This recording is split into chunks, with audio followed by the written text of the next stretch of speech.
Today's today's episode on Stop Complaining and Let's Get to Fixing Problems is about digital transformation.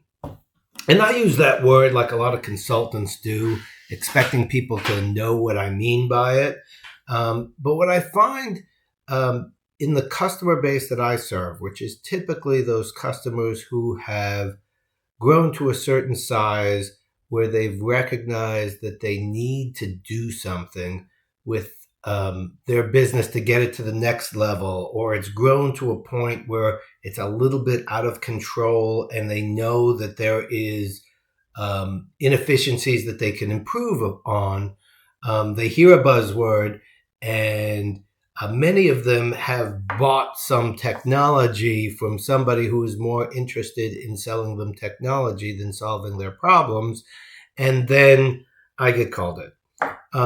And what I've recognized about digital transformation in these mid-sized companies, they're not the mom and pop type shops. They've grown to the point where even if it is a family run business, they've got, managers and waste.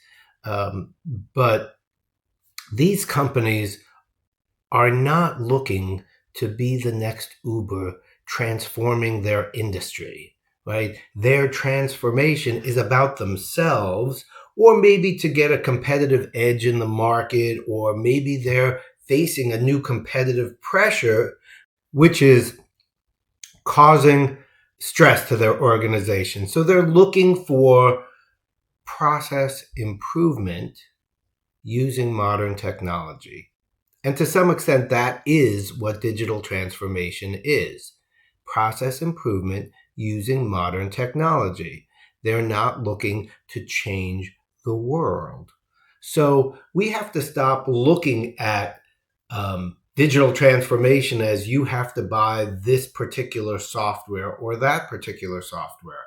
I have found in many instances the company has decent information technology, but they don't know their process to the level that they need to, or their data, which has accumulated over time and through changes in the organization, is messy and is not providing the information that they need to make decisions.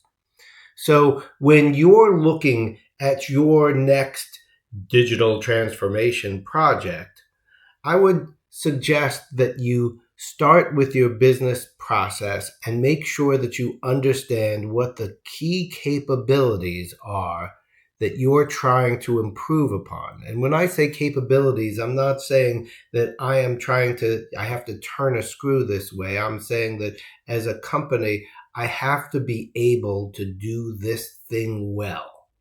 Once you know what those key capabilities are, then you can start to brainstorm on, God, if I could just do it any way that I wanted, right? If I could just forget about what's there right now and I could, snap my fingers, ask the genie for a wish, what would it be? And then you go about looking at from a realistic perspective, how much of that can I actually achieve and how would I get there?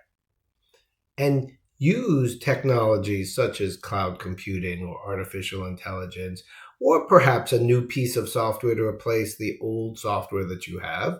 But quite often, that's not the answer. The answer is trying to think a new way. It's transform yourself as much as you're trying to transform your technology.